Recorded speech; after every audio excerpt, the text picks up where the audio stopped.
A classy career best 100 from Nick Browne and runs from Jake Mickleborough and Dan Lawrence have given Essex a chance going into the second half of their LV County Championship match at the Kia Oval against Surrey.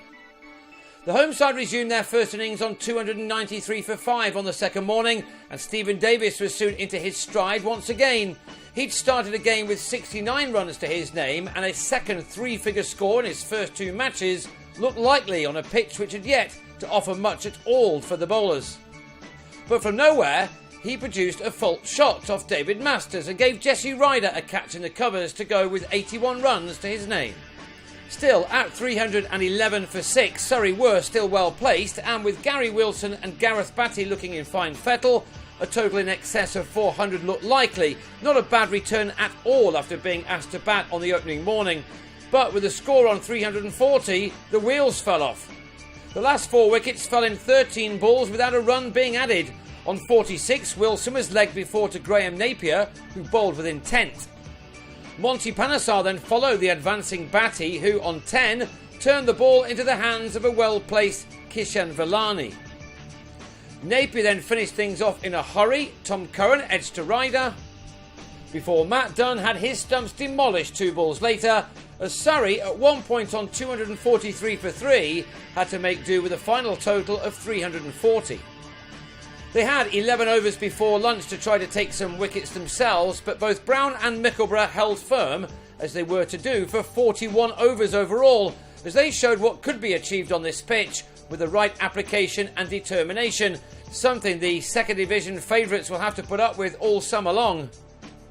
These two batsmen are good friends. They've played alongside each other a lot for the seconds, and they both spent their winters in Sydney.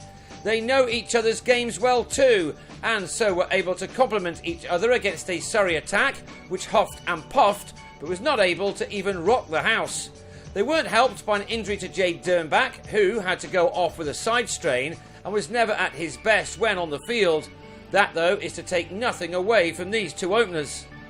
On a bowler-friendly surface in Chelmsford last week, batting was always problematic, and so these two had to make the most of their starts. A 12th 4 took Browne to his 50 off 88 balls. It was either 4 or dots for him. Although second to the mark, Mickleborough was at his half-century a little quicker, his occupying 82 deliveries. He too dealt mostly in boundaries, his tally of 4s up to 10 at this stage. With Browne, he was giving his side the ideal start to the reply. And the boundaries continued to come, as these two in fact made the biggest opening partnership for their county since August 2013. Browne was exceptional. He made a name for himself in Derby last summer when he became the first Essex player in history to score unbeaten hundreds in both innings of a first-class game. He naturally, perhaps, is already earning comparisons with Alistair Cook for the way he accumulates his runs. What he does have is a very solid technique and an excellent temperament, just the thing required if you want to bat for a very long time. He moved well ahead of his partner, getting to 84, while Mickleborough moved into the 60s out of a superb opening stand of 155.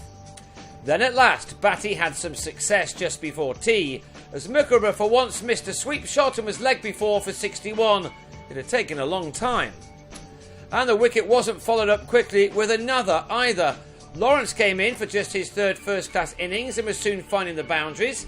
He may remember that another 17-year-old did rather well with the bat at this ground a couple of years ago. That when Dominic Sibley struck 242 against Yorkshire. An 18th boundary now took Browne within 5 runs of his 4th first-class 100, this being just his 23rd innings. He then grabbed the runs he needed to get to 3 figures off 190 deliveries.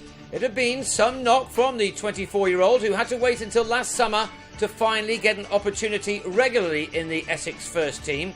He's not looked back since. His undemonstrative reaction on reaching his ton showed he was in the mood to score many more runs. What Surrey could ill afford now was any missed chances, but Batty put down Lawrence at mid-on off Zafar Ansari, while Browne, on the other hand, never offered a sniff, and it looked as if he was sure to bat through the rest of the day with the opportunity to make a really massive score, as Essex looked to secure a very big first innings total and lead.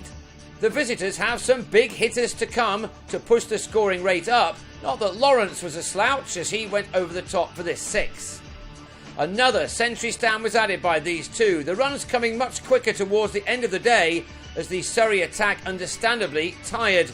Going for such long periods without a wicket can make a bowler and fielder a little exhausted. So the relief can only be imagined when Browne, who passed his previous best of 132, got a good one from Dunn and nicked off on 143. He'd put his side into an excellent position. Lawrence is still there on 48 and he'll look to push on the third morning, which Essex will start on 266 for 2, trailing by only 74 runs with 8 wickets in the bank.